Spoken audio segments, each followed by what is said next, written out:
Hello Nanded news में आप सभी का स्वागत है। चलिए जानते हैं आज की खबर। हमारे चैनल को लाइक, सब्सक्राइब, शेयर जरूर कीजिए।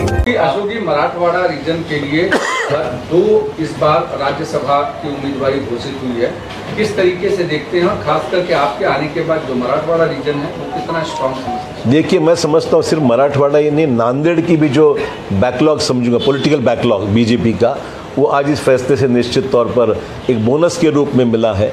नांदेड़ से 2 सांसदों को यहाँ पर अपॉर्चुनिटी मिली है कि राज्यसभा में। एक हमारे साथी हैं मिस्टर गोपछेड़े, जो भी नांदेड़ से बिलोंग करते हैं और भाजपा के डॉक्टर सेल के वो प्रमुख है, महाराष्ट्र के हैं, तो उनको भी घोषित किया गया है। वो भी नांदेड़ से ही बिलोंग करते हैं। तो मुझे खुशी है कि नांदेड़ एक दूध शर्करा योग जिसे कहते हैं कि दूध के साथ शक्कर भी मिलावट दोनों हो गई है, और दोनों मिलने के बाद में मुझे लगता है खुशी का मौका है कि बड़े दिनों के बाद नांदेड़ को 2 सांसद राज्यसभा में जाने का मौका बड़े दिनों के बाद मिला है।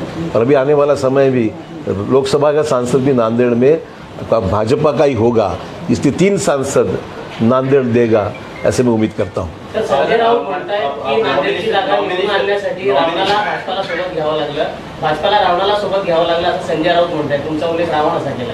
ठीक आहे, तर काही दिवस रावण म्हणतील, काही दिवसांनी राम म्हणतील, काय म्हणायचं ते म्हणू द्या। मला त्यांच्या या वक्तव्यावर काहीच या ठिकाणी व्यक्त करायचं नाही आहे। शेवटी निवडणुका आहेत, लोकशाही आहे, मतदानाच्या माध्यमातून लोकांच्या मतातूनच आपल्याला निवडून यायचं आहे। आणि मला खात्री आहे की नांदेडला जे बलस्थान, जे राजकीय बलस्थान आम्ही निर्माण केलेलं आहे ते अबाधित राहील आणि नांदेडची लोकसभेची जागासुद्धा भाजपाच आम्ही जिंकून आणू।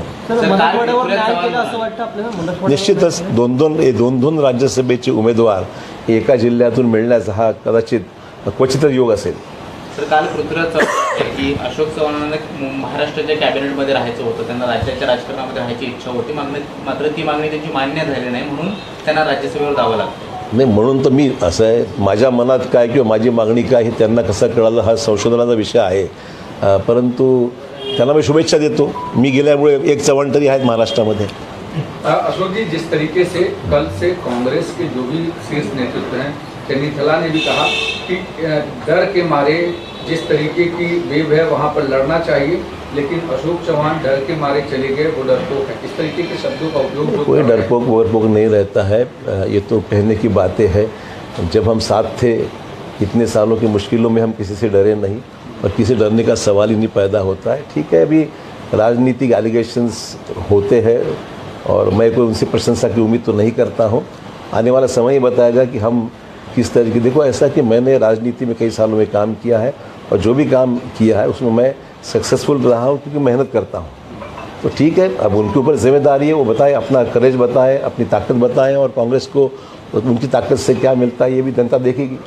रीजन नहीं बताया, कोई छोड़ के जाने के रीजन, क्या रीज़न हो सकता है? मुझे लगा है बेटर अपॉर्चुनिटी है, मैंने कहा ना, मुझे लगा है बेटर अपॉर्चुनिटी है, उसको क्या रीज़न हो सकता है? काँग्रेसकडे मी राज्यसभेत असं आहे, त्यांना निर्णय घ्यायचा होता, मी राज्यसभेसाठी कुठं तिकडे गेलो असंही म्हणणं चुकीचं आहे। मी राज्यसभेच्या अपेक्षेने तिथे गेलो नाही। माझा मतदारसंघ सुरक्षित आहे, मला लोकांमधून मी निवडून आज अनेक वेळा आलेलो आहे। राज्यसभेत जायची कदाचित ही पहिलीच वेळ असेल माझी, मी राज्यसभेत गेलोच नव्हतो। सोनिया जी जो है वो भी राज्यसभा से जा रही है, लोकसभा में एक बार वो नहीं लड़ेगी, इसको आप कैसे देखते हैं? कि ठीक है, मैं उनके बारे में अभी कोई वक्तव्य करना उचित नहीं समझता हूँ। वो हमारी नेता रही है और तुरंत विपक्ष में जाने के बाद में मैं उनके बारे में टिप्पणी करूँ, इतना बड़ा मैं नहीं हूँ। मैं उनकी अभी भी इज्जत करता हूँ, मेरे कोई उनके बारे में टिप्पणी करना उचित नहीं। काँग्रेसचे महाराष्ट्र प्रभारी रमेश त्याला काल म्हणाले की अशोक चव्हाण कालपर्यंत आमच्या सोबत होते, मीटिंग्स अटेंड करत होते, सगळ्या गोष्टीमध्ये चर्चेसाठी ते होते, एका रात्री तसं काय झालं की त्यांना हे जावं? एका रात्रीचा विषय नाही आहे। मी शेवटपर्यंत काँग्रेसचं काम करत राहिलो आणि ज्या दिवशी निर्णय घेतला त्या दिवशीपासून मी तिथे गेलो नाही।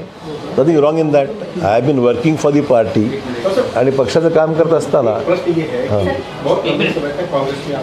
जी तो लोग ये जो है बहुत आश्चर्यचकित है कि आप छोड़ के क्यों गए, कारण क्या था इसका?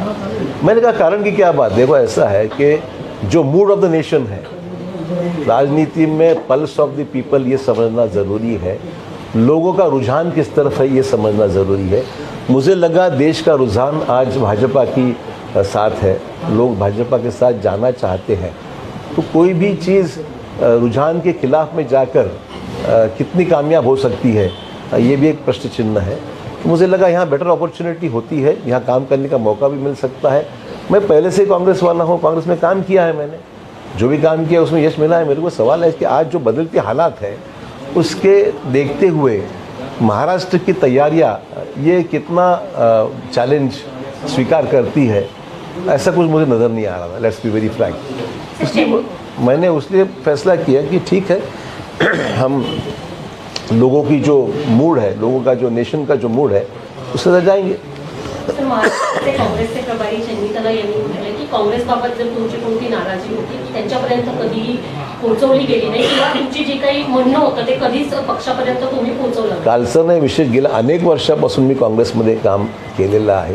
काँग्रेसची कार्यपद्धती मला माहिती आहे आणि मी अनेक राजकारणात अनेक चढ उतार पाहिलेले आहेत आणि त्यामुळे नाराजी नुसतीच व्यक्त करून उपयोग काय असतो. शेवटी असं आहे, कुठल्याही गोष्टीचा त्याच्यामध्ये लॉजिकल फॉलोअप ॲक्शन असायला पाहिजे. नुसतंच या ठिकाणी नाराजी व्यक्त करण्यापेक्षा it should visible action, timely action which should be taken.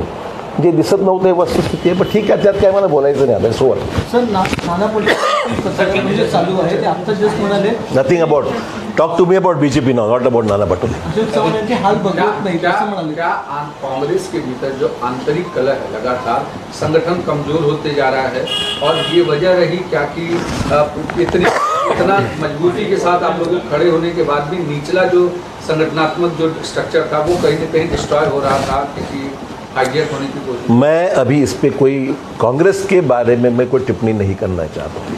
मैं कांग्रेस छोड़ चुका हूँ, भाजपा ज्वाइन कर चुका हूँ. कांग्रेस में जो होना है उनके कर्मों का फल होगा, मुझे उसमें कुछ कहना नहीं है.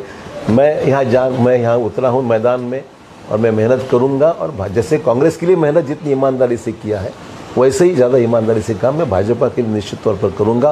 और जो उम्मीदें मुझ पर भाजपा के नेतृत्व ने लगाई है उसको ज़्यादा से ज़्यादा पूरी करने का प्रयास मेरा रहेगा.